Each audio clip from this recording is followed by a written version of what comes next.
The Simone Feiler Podcast, giving authors a platform. Welcome to the podcast. G'day there, Simone Feiler. Welcome to the podcast. Today I am chatting with the fabulous Shane Parker, co-author of Learn to Speak Solomon Islands Pijin English. Shane and his co-author, Brenda Masiala, have created a brilliant and practical audio guide that helps listeners learn to speak Solomon Islands Pidgin with confidence, whether you're travelling, volunteering, reconnecting with heritage, or just curious about the language and the culture of the islands. We're going to be chatting about how the project came about, what makes Pidgin such a fascinating language, and how Shane and Brenda turned it into a lively, easy to follow audiobook experience.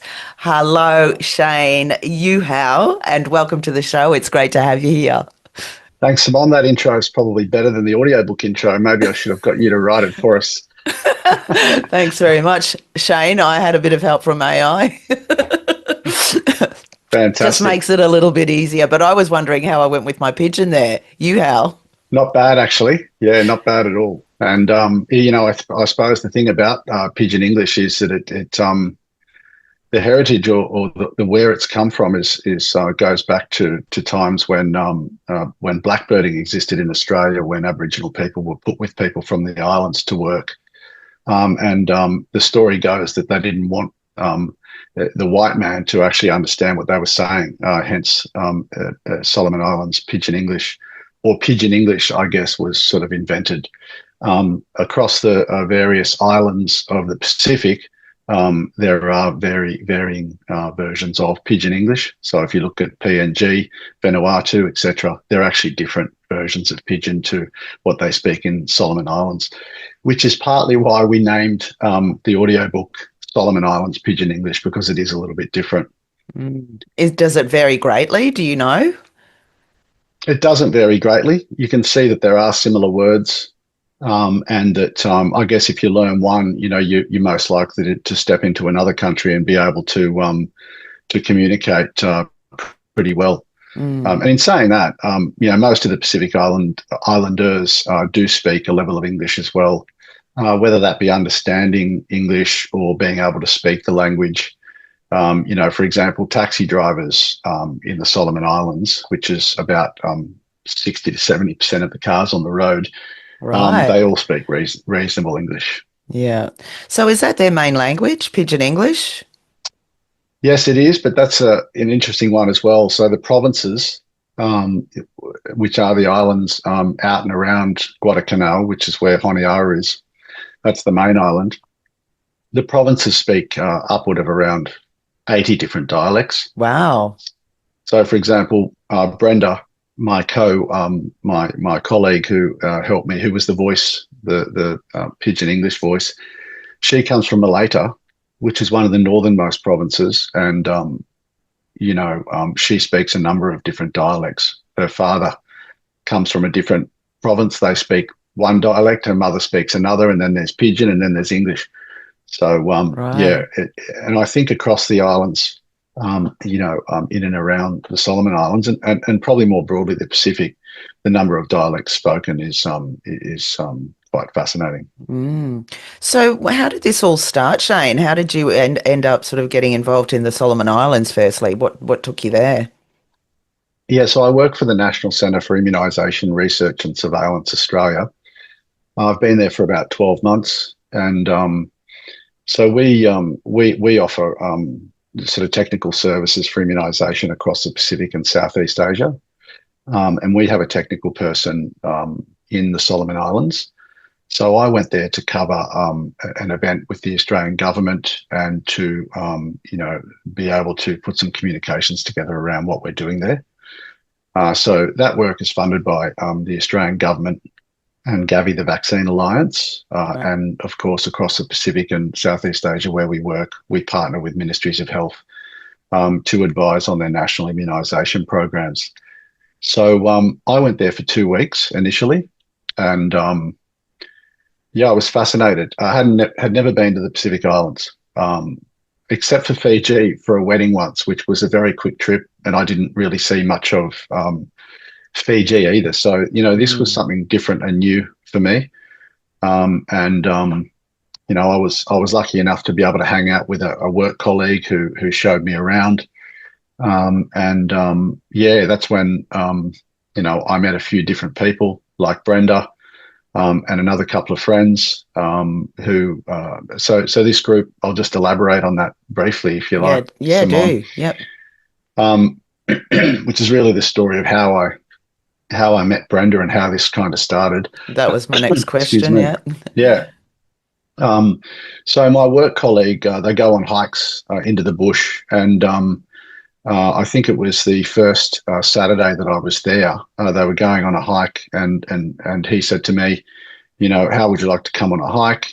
He kind of mentioned it 3 days before, in preparation, I think, for me, getting my head around a 10K hike in 36 degrees into the bush in the Solomon Islands, which, Yeah. I just That's sort not of why thought, you'd gone there, right?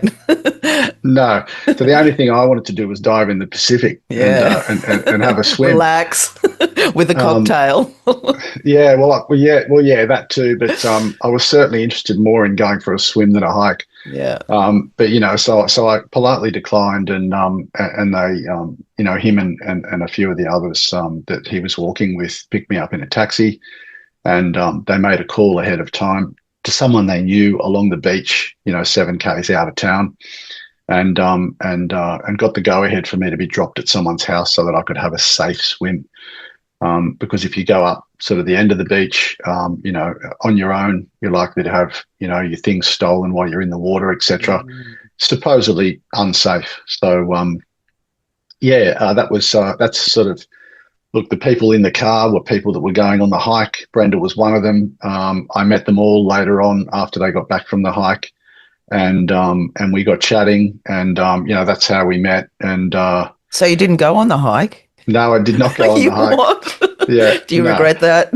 No, well, actually, look, I've been back since, and that group that was going on hikes is actually, I guess, in the interim has disbanded because the person that was running the hikes has sort of moved back to Australia. Oh, But okay. so I haven't done any of the hikes at all. But yeah, initially it was, my fear was probably more about mosquitoes than anything Mm. that first time. But I certainly spent a lot more time outside playing some pickleball and things the last time I went back. Right. So Well, yeah, I that guess that kind of takes me to the immunisation. So, because I was kind of thinking, is it immunisation for, things that you might pick up there, like malaria or whatever? So, what sort of immunisation? Just circling back to that. yeah, Yeah. Do you do yeah. there? So we're all about vaccine preventable diseases. So that's what sort of the immunisation programs in each country are all about. And so we were there. Well, I was there in the lead up to the HPV big catch up, which is Oh, the yeah. human papillomavirus, Yeah. which of course is a preventative vaccine for cervical cancer. That's right. Um, and unfortunately, the levels of cervical cancer in areas like the Pacific and the Solomon Islands are actually quite high. Right. So I think it's important to note that what COVID did was um, it took away from routine immunization programs. Right. So levels of vaccinations, if you like, have dropped across the world really Mm. because COVID was the priority. So what they're trying to do now, in particular, some of the work that we're doing is to get those routine levels of vaccinations back up to where they should be. Okay. So in the Solomon Islands, the HPV big catch up was sort of in the process of being organised. So I was lucky to be a part of the technical working group meetings and gain further understanding of how immunisation happens in the Pacific and in particular across provinces Right. such as the Solomon Islands. Unfortunately, I didn't get to go back to be a part of the HPV big catch up, which did run in July. It might have been start of August. But for me to be there at the time was really interesting. I played a part in, I met with our High Commission over there and gained an understanding of the National Immunisation Program and how everything works. got to know the communications team who were planning, the marketing campaign for this HPV catch-up Yeah. vaccination plan. So that was all very interesting. Yeah, I can imagine. So, well, an interesting trip all round, obviously, because you didn't obviously go hiking, but you went swimming and met some amazing people, and then sort of all led to you writing a book. Have you written anything prior to this? No, I haven't. Okay. And I guess I mean, you could call. I suppose that that's very nice of you to call it a book. I mean, from my point of view, when you go to a place like the Solomon Islands, which doesn't have a large tourist trade, if you like, and it's a low to middle income country, the people that you see on the planes and that you talk to are generally expats, for want of a better term, that are going there for work. Okay. And from Australia, there's many, and there's people from, that work for different government organisations, and we're talking about, Japan, the US, Australia, China, New Zealand. And I just started speaking to people. I thought, well, after the first trip, it's close to English. So for me, learning a language, I've always thought was quite an ordeal. But I thought this one could be, a little bit different and a little bit easier. And I thought, well, I looked for a resource and it just wasn't there.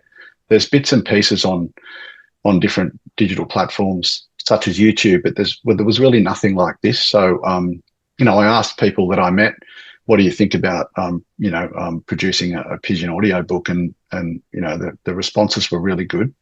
So yeah, when I came back after the first trip, I just set about doing it.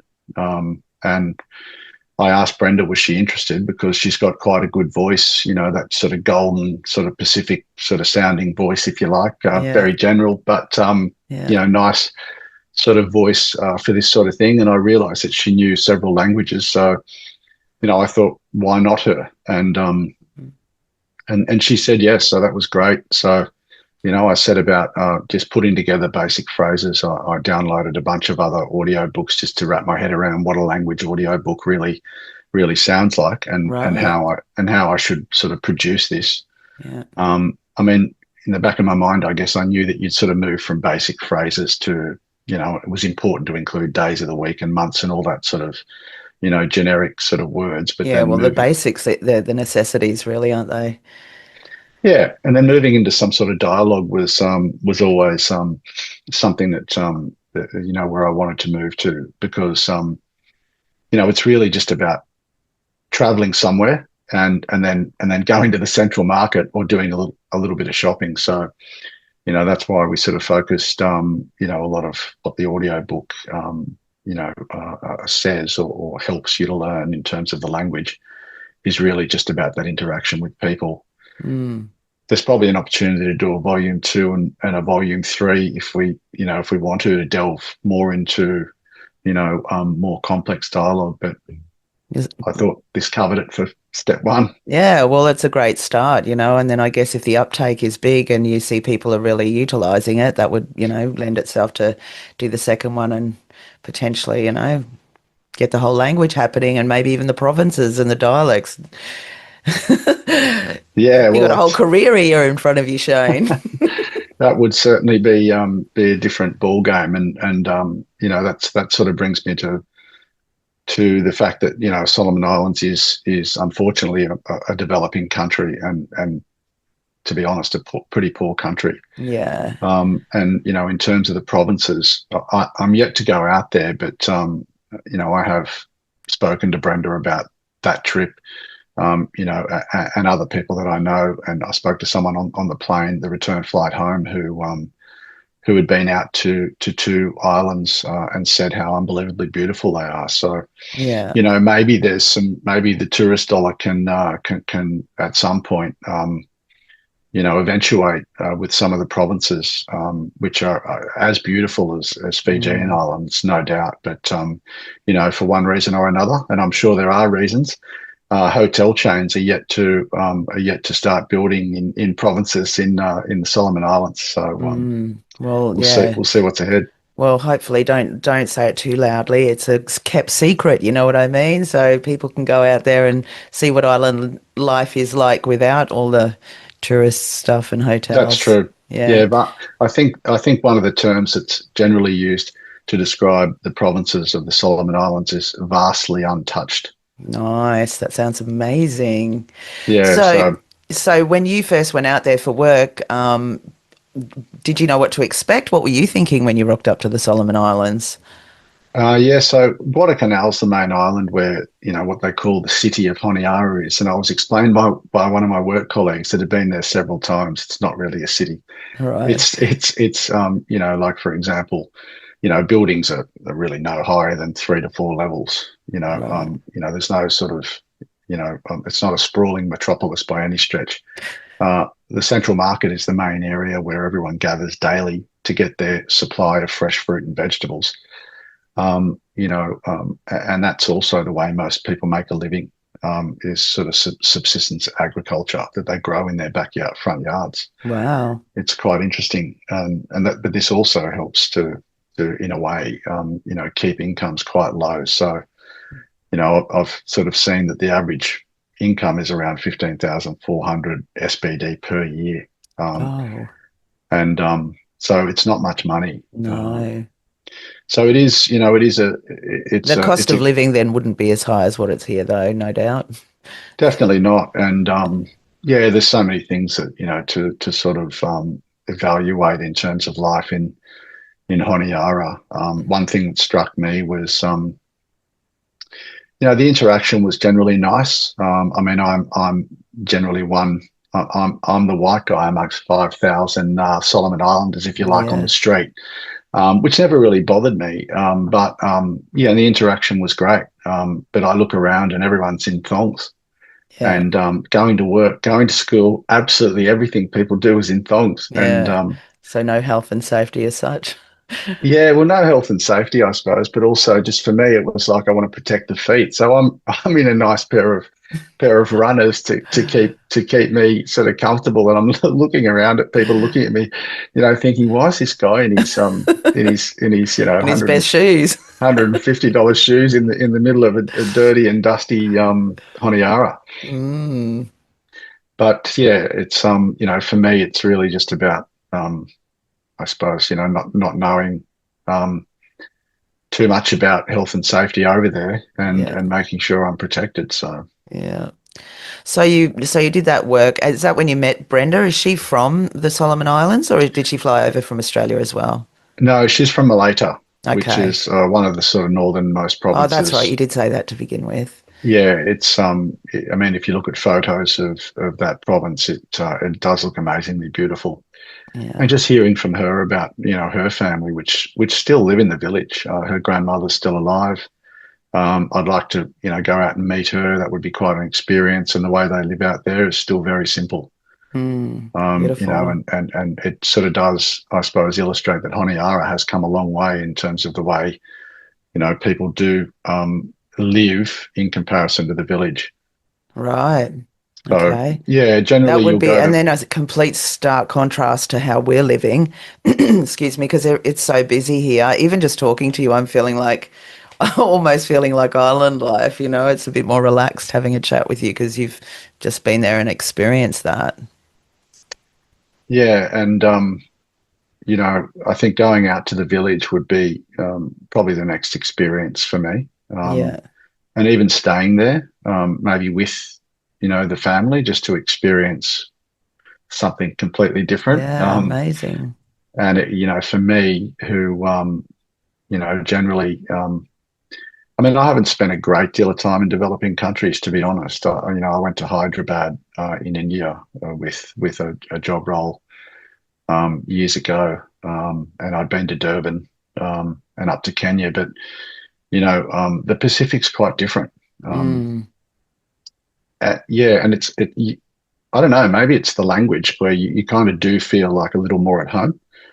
Um, and I guess in the Solomon Islands, I don't feel any threat. I know there's been some unrest there in the past. due to there were political reasons, but in general, they're passive, very calm, and somewhat religious, people. Mm. So Sunday is very much for church, and it's Hillsong meets island vibes. It's unbelievable, just to Amazing. hear. I didn't go to mass, but I did say to Brenda, where's that music coming from? And she said it's from mass. It's from church, just down the bottom of the hill, and it was just like amazing. A mixture of soul and island vibes, and yeah, just really, really cool. So yeah, next time I'm there, I think I should head off to church on a Sunday morning. And Yeah. Sounds like you're building your bucket list to go back to the Solomons with your hike and checking out the Northern Islands there and also going to Mass. Sounds beautiful. So what was the conversation then with you and Brenda? How did, that you approach that chatting with her, or was that her idea about, people don't really know how to communicate with us when they come to the Solomon Islands? no, it wasn't her. It wasn't her idea. It was definitely mine. And as I say, I think it was, in a way, it was. Could I grasp this language? If there was a resource, and that excited me. And then, the more I realised that there wasn't a resource, but yet so many Aussies go and work there. And I think I'm guessing, but it's in the hundreds, per year. Right. And so that's only Australia. So other English-speaking languages, would certainly benefit from using this resource, I think. Mm. So that's where the idea came from. And to my surprise, Brenda was more than happy to play that part. Yeah, that's Um, awesome. so I just got stuck into creating it, at night times, etc. After the first trip in March, and the plan was, as soon as I booked the second trip, that I'd have everything ready to go, and that I wanted to record with Dreamcast, which is an organisation. They're actually a kids theatre organisation in Honiara that do a lot of different work, and I knew they had sort of that studio environment that could cope with recording. Mm-hmm. I mean, there was no soundproof room, and I was given a 5 kilo microphone to hold in 36 degrees for a 6 hour session. Whoa. But it was You did so well. I couldn't hear that microphone noise. yeah, it was really interesting. Just to backtrack a tiny bit, when I was there initially with my work colleague, I met the director of Dreamcast because they were looking after the campaign for HPV, which I mentioned. Yeah. And he was my first port of call. I contacted him and I said, look, I want to do something on the side, not to do with work. I'm looking to record an audiobook. Would you guys be interested in doing the work? And this is actually before I met you as well, Simone. And he just said, yeah, we'd love to. So, I just then had to sort of line it up, have it sort of, produced, and finalized before I, planned that next trip, which actually was put back several times, because I thought I had other work trips coming up, which were, meant that I had to wait and go back to Souls in September. So I didn't get over there until late September. And as it turned out, landed on Brenda's birthday, which was Oh, good fun. nice one. Yeah. Yeah, and I've met a few of her friends and things like that, and a bunch of other locals in Solomon Islands now. So it's nice to, once you get to a point where you sort of, taxi drivers, you can call on different people in hotels and different organisations that you start to know a little bit better, and in particular Dreamcast, you feel even more comfortable going back. So yeah, Yeah. it's quite exciting. But Dreamcast did a good job. I think, whilst it was an arduous day in the studio, and extremely hot and sometimes stressful, Brenda was amazing. She'd never done this before. Right. I'd never really been behind the microphone. I'd done different sort of studio work. I've got a background in graphic design, photography, a bit of video work. So the creative side, communications, studio management, all that sort of stuff was, in my past. So for me, I wasn't afraid of what we were sort of heading into, but for her, it was really something completely new. Yeah, would have been a And wonderful experience. It's all, you always yeah, walk in there feeling a little bit apprehensive when you've not done it before, but by the end of it, you think I did that. I'm a rock star. yeah, well, that's right. Well, she's actually she's more interesting than I am. I mean, she ran in the 100-meter sprint in the Pacific Games in, I think it was 2022. Is that Um, right? and then That's really cool. Yeah, she's a qualified primary school teacher and but works as a soccer referee. So she knows languages, but she's not necessarily she's never done any of this work before. So it was really up to Dreamcast to give us some guidance and for me to go through the audiobook pretty thoroughly in the lead up so that we both understood what role we were going to play. Mm. And that editing process as well with her was ongoing. Prior to going over to Souls, which took several hours over a period of a couple of months to get that right. Yeah, yeah, it's not an easy task, but you Mm. delivered. And so then you sort of got it all ready and thought, oh no, I can't release this. I don't know how to. Is that when you started looking for me? Yeah, essentially, I knew Audible, and then I started to dig a little deeper, and how do I produce this? And I found you. I googled. I just basically you were one of the first organisations within Australia that came up. So I think I sent you an email. I said, look, I'm going to do this audiobook. You gave me a call. We had a discussion about it. You encouraged me, which was great. Just in terms of putting something together, a resource, an educational resource like this for a developing country, which sort of spurred me on even further. So it was good to hear some some positive sort of advice, I guess, from you.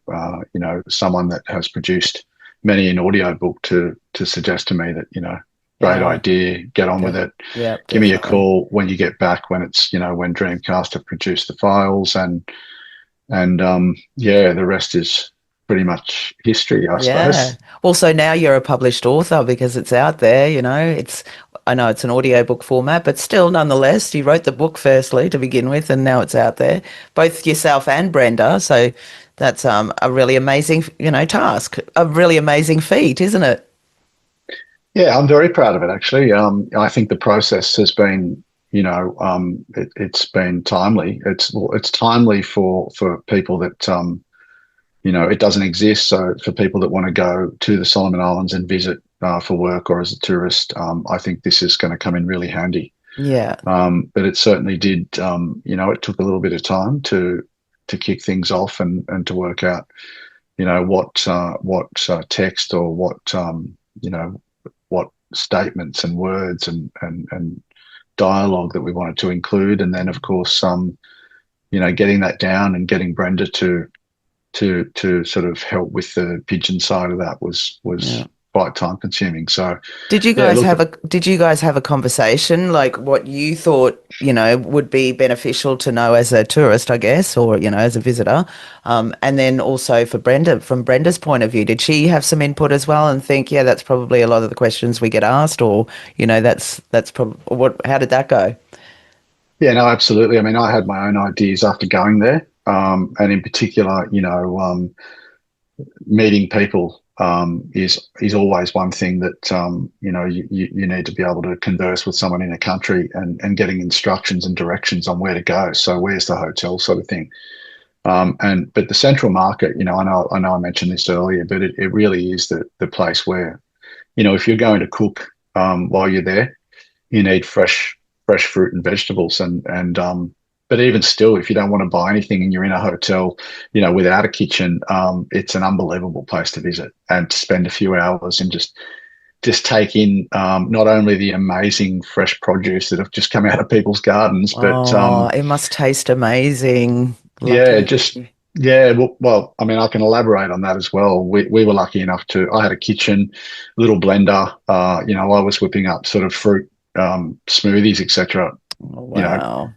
your Because a lot ginger of and watermelon and all that sort of stuff. yeah, So I'm a it little bit was, jealous because I find that because I make smoothies and stuff. My kids still live with me, and we go to the markets down here. But and even the produce, I don't think that. I often say to them, it doesn't taste the way it used to in the 80s because there used to be that really full taste back in the 80s. This is just my take saying the strawberries don't quite taste like that anymore. But I can imagine in the Sullivans they will taste like that. yeah. And look, the basil and coriander was like nothing I'd ever smelled. I mean, Mm, just amazing. So yeah, I did some cooking. And went to the markets sort of every other day. Did some shirt shopping, of course. So when you go to the Pacific, there's no shortage of colourful attire that one can purchase. So yeah. I can see a necklace as well, looking pretty islander there too. yeah, so I've got a few of those, and I picked up a bunch of gifts for Christmas for people as well, and just beautiful, fabrics, sarongs, etc. Yeah. I mean, there's no shortage of great gifts, etc. Yeah. And so would you recommend people go there to holiday? Is it that sort of place, Honiara or Honiari or Yeah, well, Honiara, oh, you know, I made contact with a resort in one of the outer islands. There are a couple out there that they're not like you sort of your large run of the mill Fijian resort. That's a global organization, but they're more individual small resorts that offer you know fresh seafood, maybe rooms for 12 people, bungalows over the water, bungalows on the beach, surf trips 10 minutes away, reef breaks, etc. And the best diving the world has to offer, I'm told. wow. Um, and just to elaborate on that point, I spoke to someone in Sydney who I met, in the street basically, and he said to me that he dived out there. He went to Sandbiss, I think it was, or Fat Boy, the resorts, and he went diving, and he said it was some of the most amazing diving he's ever done. Wow. Once he got used to the amount of sharks that were around him. Oh.